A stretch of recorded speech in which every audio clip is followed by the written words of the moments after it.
We're going to reconvene now, and we're going to go on to item number 12. Receive and consider for adoption sewer rate study final draft report. Consider and approve resolution number 2015-56, scheduling a public hearing to consider proposed sewer service rate increases and directing that notice of the hearing be given, and resolution number 2015-57, adoptive procedure for receiving and tabulating protests against sewer rate increases under Proposition 218, introduce and waive full reading and read by title only, ordinance number 792 of the City Council of the City of Crescent City, amending the Crescent City Municipal Code, Title 13, Public Services, Chapter 13.30.023, pertaining to wastewater service charges.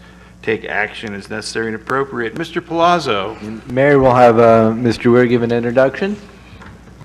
Mr. Weir, come on up.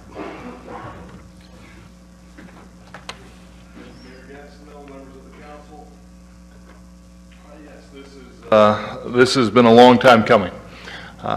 We first embarked on this journey towards the end of the fiscal year 2013, in which it was made apparent that the Sewer Enterprise Fund was in a structural deficit.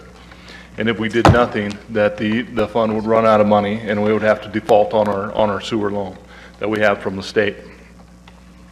That is when the team first started working on this, and this team included City Manager Gene Palazzo. We have Emily Boyd, the current Finance Director. We had Susan Mayer, who was the interim Finance Director when we started this. Myself, Martha Rice, Tom Rumsberg.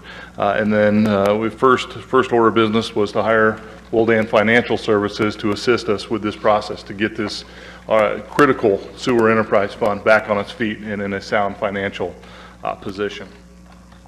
So one of the first orders of business, and I'll just do a brief overview on kind of the process. Put together the O&M costs, the operation and maintenance costs of the plant. We embarked on an in-depth study of the capital improvements that were going to be needed not only in the near future but also long-term for this plant. We utilized the services of Kennedy Jinks Consulting to help us complete that plan and make sure that we had a plan that would not only meet our needs in the short term but also the long-term planning of this plant. Once all those components were put in, we ran the final numbers. We received a result that was jaw-dropping to us all. You know, it was a result in no matter order of magnitude of 252% over a course of time. Once we saw that, we realized that as staff that this wasn't obtainable for our community, our ratepayers. This really wasn't an option. So now what do you do with this utility that has this need, a critical need, to fund its wastewater treatment plant and maintain it in the manner that it should be maintained, and also pay its debt service, but can't afford the bill that comes along with it? So we looked at some of the factors. Some of the major factors was this debt service, and that's the loan that we had from the SRF loan from the state. We approached the state at the time, you know, remembering back on it, it was a long shot, to say the least. So we, through the help of Emily and Susan and Gene, we sent them a letter basically stating our position and the fact that we were in dire straits and in a clear path to go on to default, and asked for some loan forgiveness. They came back and they were receptive to it. We had to put together a plan, which is what will then help us do as well with different scenarios that might be palatable. And then in November of this last year, staff, Mayor Hawley at that time, Councilman Hawley, went down and achieved the unobtainable, so to speak, in which the state reduced our loan from a 2.4% interest down to a 0% interest. This saved the community, the ratepayers, $14.6 million over the course of 26 years, I believe. Also what they did is they structured our payment plan. So not only did they reduce it down to a 0% interest loan, but they also structured the payment plan such that we could afford the payments currently, and then they ramped up over the course of the next 5 years to go along with it with a rate increase, so we could actually get to that point that we could pay not only the O&M costs but this new restructured debt. So with all those components in place, and also the successful the successful implementation and obtaining of some key infrastructure grants that we went after. These were other components that were also included in the initial plan, and we went after grant funding to try to get those funded. So we completed the 2nd Street Sewer Project. That was through CDBG funds. That was approximately $1.3 million of grant funding. We received $910,000 of grant funding through Prop 50 funding to do improvements to the treatment plant, such as the Headwork Screen Project. Recently received a $1.4 million CDBG grant to construct the B Street sewer line. All these things are now into our capital improvement plan, or into our rate analysis, this rate study that's being completed by Willdan. Put all those components into place, and what we came back with was not a 252% increase over the course of 9 years, but basically a 5% increase over the course of 5 years, 5% each year. Time marched on. We took those results back to the council. We also discussed the rate structure itself. As you heard tonight, some of the concern is for the people that maybe aren't using as much water and are still paying the same rate as everybody else, sort of a flat rate structure. So staff was directed to take a look at a consumption-based structure. The consumption-based structure that we have, or that's before you tonight, is a structure in which it looks at the actual usage of the residential customer. So rather than being a flat rate, it's consumption based, and it looks at just winter averaging. So the person that does, say, irrigate or does have a garden in the summertime wouldn't be penalized for that water, or wouldn't have to pay rates for the water that isn't going into the sewer. It would be based on a winter average, which is just your winter rates, which in theory is what you're actually using and what goes into the sewer. So this is, in a nutshell, what has transpired over the last 2 years to get to this point. And it's a very exciting point from a staff level, from my perspective as Public Works Director, where it's my responsibility to operate and maintain this plant the way it should be. You know, that's a heavy responsibility. This community has invested a lot into this plant, and we need to be able to maintain it in a manner that the community should have its asset maintained, which is to do the capital improvement projects in a timely manner, is to have the right amount of funds to maintain the plant so that we can get the longevity out of this plant that we've invested so much in. And so with that, that's a backdrop of the history. I'll turn it over to Jonathan with Willdan. He'll get into the details of the two options that are before the council tonight. The option one is to simply stay with our rate structure that we have now and have a 5% increase over the next 4 years. And then option two would be to go to a consumption base. And with that, I'll turn it over to Jonathan. Thanks, Eric. Before we get started, I'd like to just briefly thank the council and, of course, staff for allowing me to patch in by phone. I was supposed to be there in person today. Had a little family emergency that needed my attention, a minor family emergency, but emergency nonetheless. And that kind of put a wrench in my travel plan. So I apologize for not being in there in person. I've been there a few times, and appreciate the council's understanding and also staff as well. So thank you for that. So like Eric said, Jonathan Barnes, Willdan Financial Services. I'm, for lack of a better term, the city's rate consultant. Did the lion's share of the consultant-based work on this study. And so what we're here to talk about tonight is the sewer rate study. And the draft results of that study. And so let's go to the next slide and talk about the agenda briefly, just to give you a backdrop of kind of what we're going to talk about tonight. We'll first start out with the discussion of the rate study process, and then once we get that overview, just to kind of give you a lay of the land for the kind of work that we've done to get us here tonight, then we'll go into some results, and we'll look at the financial plan results, and we'll keep those fairly high level. But I'll touch on a few key points there that Eric's already touched on as well, but I think bear repeating. And then we'll get right into the rate options. We've got two options for you tonight, and we'll talk about that. And then we'll talk briefly about some customer impacts on your residential customers. And we'll talk, as we talk through the specific rates and charges, I'll try to give a little more of information as to what we think might happen to some of your non-residential customers as well. And then we'll open it up for questions and comment. I would like to tell you that this is while it's a presentation format, please feel free to interrupt if you feel like you need to have a question addressed at that moment and you don't want to wait till the end of the session. This is more of a workshop type discussion as far as I'm concerned. And so if you have a burning question and you don't feel like waiting till the end of the presentation, please feel free to interrupt and let's address it right then. Excuse me. So with that, we'll go to the next slide, and we'll talk about the rate study process. And so when we go to the slide after that and advance it, we'll see that there's 3 phases to a sewer rate study, and any rate study, quite frankly, but in specific, this sewer rate study.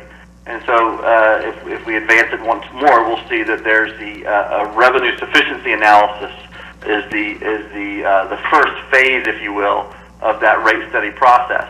And the purpose of that revenue sufficiency analysis is to develop a financial plan to see if we have sufficient revenue to operate and maintain the system, meet all the capital requirements of the system. In other words, we have enough money coming in to run the system and keep it in good repair and make sure everything's okay. And having money coming in the door is part of the picture, of course, and we want to make sure that first and foremost we develop a financial plan that will ensure enough revenue comes in the door to meet your operating expenses, your capital expenses, and to maintain debt service coverage on your outstanding debt, and to maintain sufficient fund balances, sort of a working capital reserve or a liquidity reserve. We want to maintain some level of minimum fund balance to make sure that you have a rainy day fund should you have a capital need that needs to be addressed quickly. We've got the funds to do that. So again, phase 1 is this revenue sufficiency analysis. So if we'll advance it one more, we'll see that phase 2 moves into the cost of service analysis. And the cost of service analysis, the purpose of this analysis is to assign net costs to functional and customer cost components. And the purpose of this is to make sure that the ultimate rates and charges we develop for you will be equitable amongst all the customer classes. That's the key phrase in development of rates and charges is equity. And we want customers generally to pay their fair share. And while it's nearly impossible to get down to the penny of everybody's exact fair share of the plant and things like that, the standard is to be generally fair and equitable amongst customer classes. And that's what we look towards as we do the cost of service analysis. And we'll talk about these in a little more specificity in just a moment. And so if we go to the next piece of the analysis and final phase, phase 3 will be the rate design analysis. And the purpose of the rate design analysis, as the title entails, is we design rates to be implemented on customers' bills, and they'll, of course, pay their bills and provide sufficient revenue for the city to run its sewer utility. That's the goal of the whole study, right? To get enough money and get that money in proportion from customers in proportion to their use of the system. And so that's the whole purpose of this study, and this is the general process we go through in a sewer rate study. So let's dive into each of these 3 in a little more detail, not excruciating detail, but a little more detail to provide you a little more of a backdrop on what we've done. So if we advance it to the next slide, we'll see that there's a revenue sufficiency analysis block that comes up there. On the left-hand side, we'll see the listing of data that we reviewed during this process. And on the right-hand side, we'll see that the type of analysis we subjected this data to, and again, the ultimate result of that analysis. So on the left-hand side, data. We started with your beginning balances, and it says audited financials there. We typically use audited financials. We've done that in the past with the city. At this stage, your financials aren't officially audited, so technically we're using unaudited, but we've been given some guidance by Emily Boyd, your finance director, that the chances are fairly slim that those unaudited financials will change materially, at least for the sewer fund. If they do, we would rerun the analysis to make sure everything's okay, but I don't think there'll be a material issue there. And then we start with your budgeted operating and revenue expenses. We looked at those for fiscal 16. Looked at your capital plan that Eric and his team have put together for the next 5 years. Looked at your outstanding debt. And of course, as Eric mentioned earlier, this is probably a good time to mention it, you've got that outstanding state revolving loan, and the debt service on that used to be around $2.1 million a year. And that was a huge amount of the annual revenue that comes in the door for the city. And through some pretty diligent, hard-nosed work by your staff, and of course supported by the council, about a year ago, you were able to negotiate with the state to reduce that $2.1 million debt service amount every year to, at least in this coming year, to $1.1 million. So saved $1 million a year right off the bat, and then as Eric said, is 0% interest and then graduated principal payments that ultimately result in a saving to the savings to the city over the life of the loan of nearly $15 million. And I can tell you, as a rate consultant with nearly 2 decades of experience and hundreds of projects and clients on my resume, that this type of renegotiation, if you will, is unprecedented in my experience. And to the magnitude to which you were able to secure those updated terms was just incredible. And a real credit to your staff fighting hard to mitigate any, as much of the potential rate increase as possible. Because, as Eric said, we had some pretty insurmountable rate increases coming your way before they went down there and renegotiated this thing. And while we still have increases as part of the plan, they are far and away just so much lower than they would have been had you not been able to secure this renegotiated debt. So I won't belabor the point, but quite frankly, it deserves belaboring. It was a huge win for the city and for your sewer utility fund and customers as a result. So as part of this revenue sufficiency analysis, we factor that in, that lower debt service. And there are other assumptions and goals and policies we factored in terms of reserve amounts and cost escalation factors. And again, the point of this is to make sure that we've got enough revenue coming in the door to meet expenses. And that doesn't mean an overcollection of revenue either. It means just the right amount of revenue so that you're not building insanely high fund balances in the future. You're not accumulating too much money, but you're accumulating enough to maintain minimum reserve requirements and meeting all your other obligations. So out of this phase 1 of revenue sufficiency, we move into the next phase, and that'll be on the next slide, to the cost of service analysis. And this is phase 2, sort of the middle point of the rate study process. In the cost of service analysis, we look at many of the same data items, your operating budget, your capital plan, but then we bring in a few additional items. We bring in some of your system and operating metrics and some of your customer billing data. And so we've gone through a detailed analysis of your customer billing history for fiscal 15, which was the latest fiscal year we had, full fiscal year we had. The first thing we did is we validated that data through a rigorous process that we documented with staff to make sure that the data was good enough upon which to make rates, which is obviously the most important piece of the information. And then beyond that, we looked at certain operating metrics, looked at your budget, and developed a cost of service analysis whereby we were able to assign costs to sewer function, and by sewer function I mean the collection system, lift stations, treatment processes, and we were able to then assign those to customer components. So what that allows us to do is sort of have the revenue target or the cost recovery target for each customer class based on their unique characteristics of delivery requirements, service delivery requirements from the sewer system.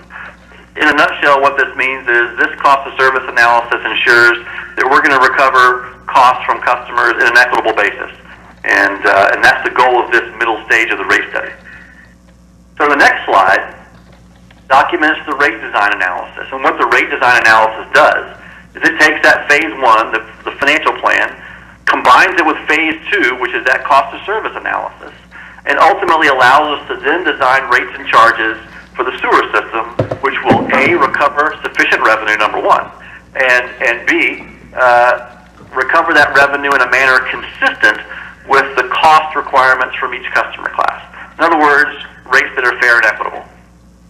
So we use that information, and basically we're able to come up with specific rates and charges that we're going to show you in just a moment. And we'll talk about that in a little more detail in just a moment. So the next slide, I want to go into a little bit of detail on the cost of service process, not specific hard numbers, those are in the report, but I want to just give you an overview as to what we do to make sure these rates are fair and equitable. And so as part of the cost of service process, we start off with the total sewer system revenue requirements. And revenue requirements, another euphemism for cost. And we basically take those costs and allocate them to functional components. So as we start to go through those functional components, we see collection pops up, lift stations pop up, treatment cost function pops up, and then the admin and customer service function pops up. These are the main functions of your sewer system. Pretty much anything that happens in your sewer system can be attributed to any of these 4 basic customer boxes, or functional cost component boxes. So once we get that done, and we've done that, we allocate O&M and capital to these different functional components, we can then go to a further subdivision of functional components, and we'll do that next. And so essentially all these functional components are based on the need to receive sewer flow, the volume of water, sewer, wastewater basically, that you receive, and then as you receive it, each gallon, if you will, of wastewater has a certain strength based on the type of customer. For instance, a restaurant or maybe a heavy manufacturing entity might have a higher strength of sewer than a single-family home, and so the rate should reflect that. And how do we figure out these strength classifications? Well, we've got the State Water Resources Control Board.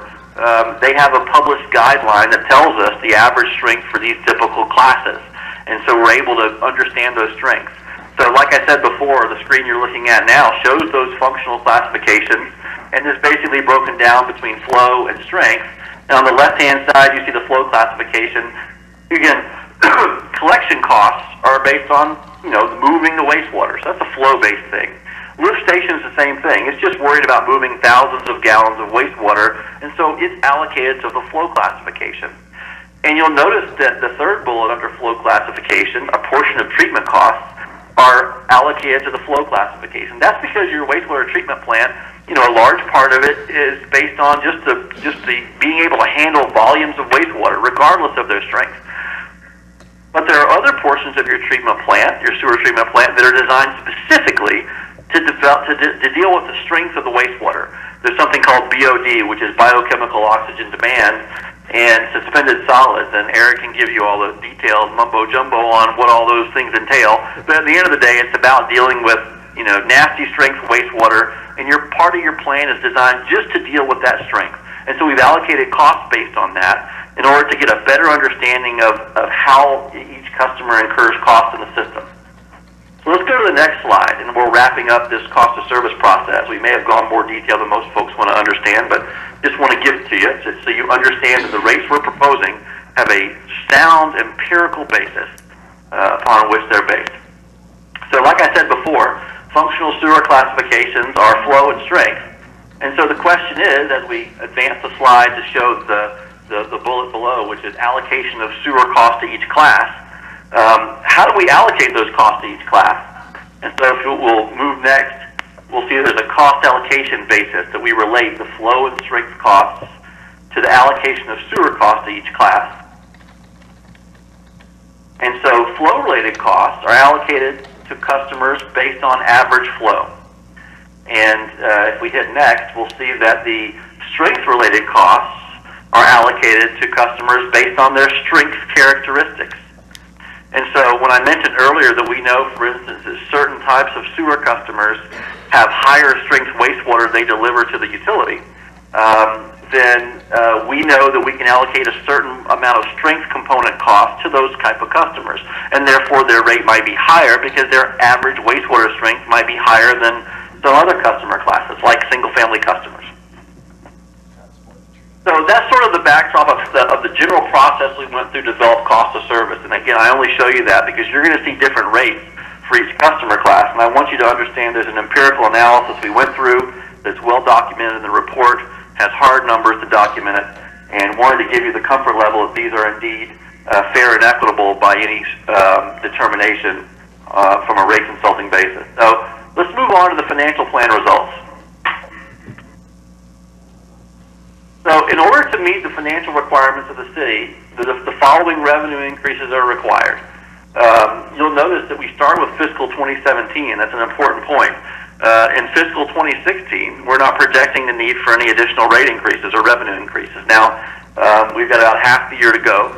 We don't plan on implementing any new rates or rate increases until the beginning of fiscal 17, which would be July 1, fiscal 17. And at that time, we're going to need an additional 5% revenue in 2017 over and above what we're projecting for 2016. And then as we move forward into the forecast period, year over year, we're projecting we'll need another 5% year over year in each year, all the way through fiscal 20. So a 5% increase in revenue in 2017, 5% increase in revenue in 2018, 5% increase in 2019, and of course, another 5% increase in revenue in 2020. And you notice I'm making the distinction here in terms of a revenue increase. We know we need 5% more revenue. How we recover that 5% more revenue will document for you in just a moment under your two rate options we have for consideration for you. I will just point out, and we've pointed out before, that what a difference a year makes by delaying a year, allowing ourselves to get that renegotiated loan on the state loan. These rates are much more palatable given what we were looking at before, and so that this bears repeating. And so I'll just say it that one more time. So with these financial plan results and with the cost of service analysis we went through the rate design process and came up with two rate options. And let's talk about rate options next as we go to the next slide. And we've got two options for you to consider. And Eric, just to keep you from having to scroll too much, I'd say just go page through until we have both rate options on the screen at one time. And so I'll start describing option one as Eric gets the full slide up there. I appreciate you doing that for me, Eric. So option one was to change the rate structure, and I want to make a clarification. When Eric presented it earlier to you, he inadvertently flip-flopped the description of the options. I know he wasn't really given the specific narrative. He was generally speaking about it, but I believe in the narrative he gave, he said option one was to keep the same structure but apply basically an across-the-board rate increase. Well, that's actually option two. No fault of Eric's there, just I flip-flopped it on him last minute, so and didn't tell him. So option one is we're going to change the rate structure under that option. And the most substantive change was to move away from the fixed charge only billing method for your residential customers. Right now, your residential customers are billed $72.21, whether they use 0 CCF a month or 25 CCF a month, or any number above 25. Basically, you pay $72.21 no matter what you use. And one of the discussions we had with the board, and we heard from the public in prior meetings in the years preceding this meeting tonight, was that folks would like to have the option to, if they were to conserve on the water side, that they might get a reduction in their sewer bill, or at least it would be reflected in their sewer bill. And so part of moving away from this fixed charge, no matter how much you use on the residential side, was to move more towards a consumption-based model, which had a fixed charge component, but also had a volumetric charge. So if a customer used, 2 CCF, that customer might pay less than their neighbor who used 5 CCF. And it stands to reason that's not an unreasonable way to charge folks. It's not the only way to charge them, and there are more, there's more than one way to skin a cat, but this is one of those. So option one would be to sort of change the structure and start charging folks based on, in part, their consumption. Option two would be to keep the same structure you have now, that $72.21, for instance, that a residential customer inside the city pays, no matter what their flow is, and just apply an across-the-board increase to all the rates. In other words, don't change the general structure, just raise all the rates by 5% for 2017, and then the year after that, raise them another 5% in 2018, consistent with the financial plan we discussed earlier. A minor footnote to the option two analysis is that we've had discussion. Eric gave you discussion on that state water reduction mandate, and I believe your target is 18% or so. We're wrestling with that with clients all over the state, and so we've built that into option one. We've assumed you have a reduction in flow in option one. So when we present option two for you, I mentioned that we'd raise everyone's rates by 5%. Well, for certain customers, we would raise it by more than 5% because we're going to assume they have a reduction in flow. And so, and I say certain customers because under both of these options, as was mentioned, I believe, earlier, for sewer billings, we're basing the residential customer sewer billings based on their winter average flow. So I believe one of the speakers earlier, if I heard correctly, was concerned that they used maybe 8 CCF in the summer and maybe used less than that in the winter, and they were concerned that they might have to have a bill based on 8 CCF summer usage. That theoretically, and maybe in practice in their case, that water doesn't go back to the sewer; it goes on there in their garden. So the idea of using a winter average is meant in recognition of that, to assume that the customer's winter average is really the flow that's likely going back to the sewer system. And so we've based both these options, assuming we charge customers on a winter average basis. This is very, very standard practice in the industry, and so we've done that here as well in order to recognize that in the summer some of that usage may not be coming back to the sewer system, and we we don't want to charge folks in general for that usage. So that's a brief discussion of the two options. So let me describe to you in a little more detail and walk you through some specific rate schedules for each of these options. And we'll start with rate option 1. And you have about 16 customer classes in your system. So rate option 1 will be a page 1 of 2 is where we'll start. That will show your first 8 classes, and then your next 8 classes will be on the following slide in just a moment. A lot of numbers there. These are also in the report. But I want to point out a few key features here of this slide you're reviewing now. So I mentioned earlier that for the inside residential customer, right now they're charged based on a flat rate. In other words, they are charged $72.21 for their first 500 cubic feet, and basically that's all they get charged for. So again, a customer that uses 2,500 cubic feet would pay $72.21. A customer that uses 100 cubic feet would pay the same $72.21. And so that's the existing rates in the gray columns. If you move to the right of the gray columns for the proposed fiscal year 2017 rates, you'll notice we have a fixed charge for that inside residential customer. We're focusing on that top line. We're focusing on them just for this exercise here. Their fixed charge would go down to $45.75 per month.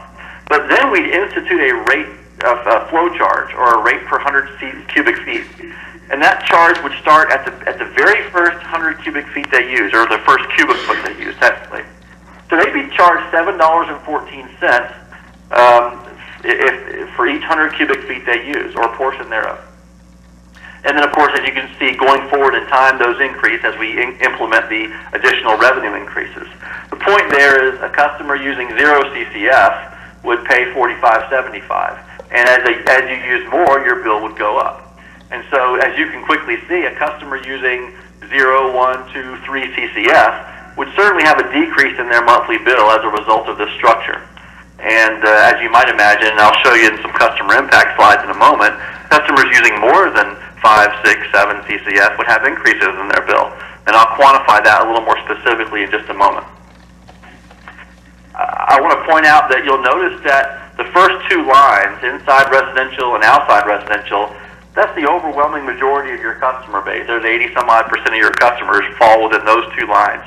And you'll notice that for inside and outside, their fixed charge under the proposed scenario is the same, $45.75. But their flow charge is different. And it differs by about $2.17 per 100 cubic feet. And so why does it differ? It differs because those outside customers have their own collection system that is paid for outside of the city sewer enterprise fund. And so we're not charging them for that portion that the city doesn't maintain and deal with. And so we've made a specific allocation of collection-related costs, so they're not being charged the collection costs. And obviously inside customers are charged collection-based costs because they receive that service from the city. One more final clarification before I move to the next slide. The third line, inside light commercial. I told you before the first 2 lines are the overwhelming majority of your customers. When you add up the first 3 lines, you essentially get about 90% of your customer base. In other words, the next largest class you have outside of sewer-only customers, which we'll get to in a moment, are your light commercial customers. You've got a couple hundred of those customers. And you'll notice that right now they pay $44.75 under that gray column, under their existing rate, for the first 500 cubic feet, and then $8.95 after that. And you'll notice that under this new structure, they would have a fixed charge of $45.75 and would begin paying from the first cubic foot they use at a rate of $7.87. And this is an important point. Their flow charge is actually lower, but it starts sooner, which means that many of these customers will have an increase in their bill. But I would like to point out to you all that the way the math actually works on many of these customers is the largest increase based on an analysis I've done is around the $40 range for these customers. And that would happen at the lower volume ranges where most of these customers exist. So the point I'm making is that in the worst case scenario, a customer would get around a $40 increase. Many of them will get less than that in the $20 range increase. And I just wanted to point that out, that on a percentage basis, it will be a higher percentage increase. But on an absolute dollar amount basis, these are businesses, we would hope that $40 wouldn't be a deal killer to them. We don't know each individual, well, we do know them, but I haven't gone to and done an analysis of each individual business. But we would certainly hope they'd be able to absorb that. We don't like having increases for anyone ever, obviously. But the way the analysis is shaken out through those strength-based categorizations and the detailed cost of service we've done, these folks, many of these light commercial would get an increase. And the bright side of that is that on the worst case scenario would be about $40, and many customers would get less than that level of increase. So let's go to page 2 of 2. I want to point out the first 2 lines just briefly. Inside sewer only and outside sewer only. You've got 5 to 8% of your customer base in these 2 classes.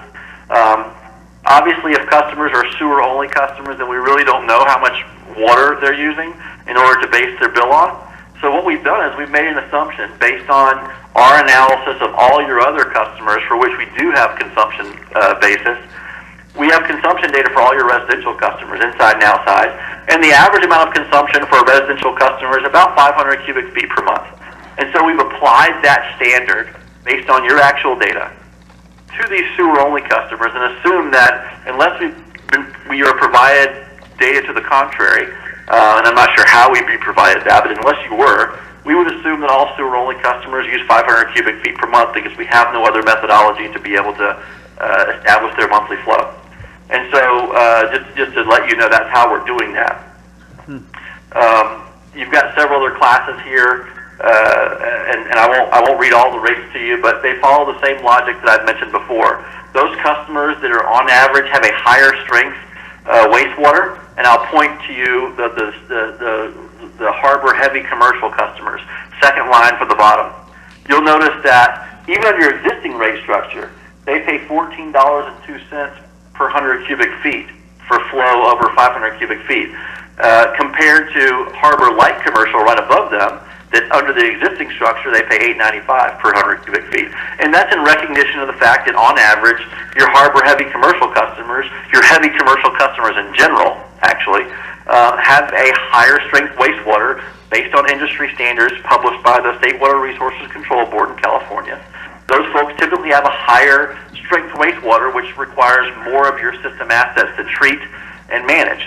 And so therefore, they would, by definition, by rate-making standards, should have a higher rate than their counterparts who are light commercial customers and other customers in the system. We've kept that general methodology. We've updated the analysis based on our specific cost of service analysis, but that general relationship holds true. Those wastewater customers who typically have higher strength wastewater, they're going to have a higher rate per CCF than your lower strength customers, and that is by design and based on a detailed analysis. So this is rate option 1. This is, again, where we take the most substantive change here is we've taken those residential customers that pay a flat rate no matter how much you use, and we've moved them to more of a consumption-based model. And it does have a fixed charge, which is important for revenue stability, but it also has a flow charge. Allows them a little more control over their bill. So that's rate option 1. Let's move on to rate option 2, which is a lot more simple to explain, quite frankly. We'll go through this schedule fairly quickly and get to some customer impact. So rate option 2 takes the existing structure you have in gray and just increases all the rates in that gray column by 5% each year. Now, that's for residential customers. On the non-residential side, it raises them by more than 5%, approximately 15%. And I'll tell you why, and I think I've already alluded to it. We've made an assumption here that non-residential customers reduce their flow, and because of the state water mandate, and so state water reduction mandate. And so if that holds true, then we'll need to raise their rates a little bit higher to recover any lost revenue we might get based on them reducing their flow. Unfortunately, utility enterprise funds, you have to make the revenue target every year, and if folks consume less, you have to charge a higher rate to be able to make the full revenue requirement. That's the downside of being efficient, unfortunately, is you have to ultimately get the same amount of revenue you need. In general, there are some exceptions. So we've taken those existing rates you've got in place under option 2 and just increased them by a set percentage every year, and these rate schedules follow that thought process and logic. So just to point out, your inside residential customers on this page, 7221, the top line, they pay 7221 under the existing structure, no matter how much the flow is. In 2017, we project that they would pay 7583. That's a little over a $3.70 some odd cent, 72 cent increase per month for them. And again, they would have no flow charge. So again, a customer using 1 CCF would pay 7583 in 2017, and a customer using 25 CCF would pay the same 7583 under rate option 2. So we move to page 2 of 2 for rate option 2. You can see that the same structure exists. We're doing the same thing here as we did under the first slide under option 2, increasing all the existing rates by a set amount, and then moving forward in each year of the forecast period. A pretty straightforward analysis here. It was basically pinning your rate structure based on your existing sewer rate design. So let's move on to a customer impact summary, and this will essentially wrap it up before Q&A, and we're happy to answer additional questions when we get there. So we'll look at the customer impact summary, and there's a lot of numbers that we're about to see here. If you'll give me a moment, I'll walk you through each column so you get the lay of the land. I've got a few key messages here, and I'll make it brief. I know it's been a long evening for you all so far. So on the left-hand side of this table, it says monthly flow TCF. So you can see it starts at 0 CCF per month and goes down to 20 CCF on the left-hand side. And this customer impact, and I didn't make it clear here, quite frankly, but it's for residential customers, inside city residential customers. That's what we're looking at here. And so you can see that for instance, at 2 CCF per month on the left-hand side, you can see that during the fiscal 2015, you issued 1,475 bills that had 2 CCF worth of flow. And that represented about 12% of your customers. And what that's telling us is that once you get to 2 CCF, you've issued in cumulative 29.9% of your customers have been issued a bill by the time you get to 2 CCF. And as we go down to 4 CCF, we see that 55% of your customers, 55.5% of your customers have been issued a bill by the time we get to 4 CCF. So what's it telling me? It's telling me a majority of your customers use between, say, 0 and 5 CCF. And there are certainly customers that use above 5 CCF. But you've got a large amount of your customers that use less than 5 CCF. And so that's gonna play into my discussion in just a moment. We'll go back to that in a moment. So under option 1, let's look at a 4 CCF customer, for instance. They pay 72.21 right now because they pay that no matter how much their flow is under the existing structure. The proposed bill at 4 CCF under option 1 would be $74.35. That's a $2.14 per month increase, or about a 3% increase in their bill. So you notice that between 3 and 4 CCF is where the break point is between customers that have a decrease in their bill and customers that have an increase in their bill. Because everyone at 3 CCF or less is going to get a decrease in their bill, right? And so what that tells me is that if you'll remember on the left-hand side, we were looking at cumulative percentage of customers. And between 3 and 4 CCF, we go from 43% of your customers up to 55% of your customers. So what that tells me is that about half of your customers under this option 1, when I say customers, half of your residential customers would get a decrease in their monthly bill under this structure, ranging from a couple dollars a month to if you use 0 CCF a month, a $26 decrease every month. And you say, well, who uses 0 CCF? Well, about 10% of your customers. Now, maybe that's a function of seasonality. Who knows? But either way, their bill would go down by that. So you can see the general idea of option 1 is that folks on the low end are getting a decrease, and folks on the higher end, as a result, would be getting an increase. And some of those increases on a percentage basis are significant, and on a dollar basis for single-family homes are significant. And I would point out, let's look at 1,500 cubic feet per month, 15 CCF. Right now, they pay $72.21. Under this proposed option 1 structure, they pay $153. That's a little over an $80 a month increase, or about 112% increase. And that's certainly not insignificant, especially to a residential customer. It's not out of the realm of reasonableness to think that a 15 CCF customer could still be, could still be a conserving family, but just a larger family. But the point of this is that that same 15 CCF customer in the past has paid $72 and change a month, just like their neighbor who may only use 1 CCF a month. So part of this restructuring of the sewer rates is sort of making this a more equitable structure. The downside to that is that as you use more water, you're billed more on your sewer bill, even on a winter average basis, and your sewer bill will go up. And for some folks, it will go up substantively. But this is sort of the transitional period to moving from a flat rate only to a consumption-based rate structure. And this is essentially the gist or the crux of option 1. Option 2 is there. You'll notice there's not nearly the volatility in option 2 as there is in option 1.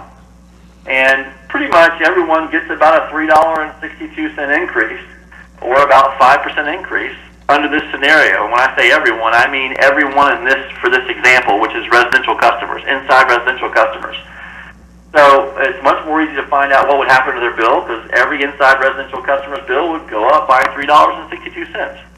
The downside to this structure is if I use 1 CCF, I pay the same $75.83 as my neighbor who might use 20 CCF. And so therein lies the reason we ultimately even provided option 1 as an option, because we had heard some discussion that we'd like to have that ability that as customers reduce their water flow, that they would see a like reduction in their wastewater bill. And so we've tried to do that under this structure. So that's the end of the presentation. I know we normally do focus on the residential side for this customer impact, and that's what we've done. Even this table is probably overwhelming to completely grasp at this first blush. The only thing I'd like to point out before we go to the question slide is I'd like to point out that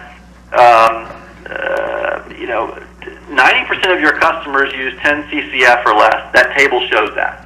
It shows that 89% of your customers use 10 CCF or less, which means that only about 10% of your customers use over 10 CCF, residential customers, I mean.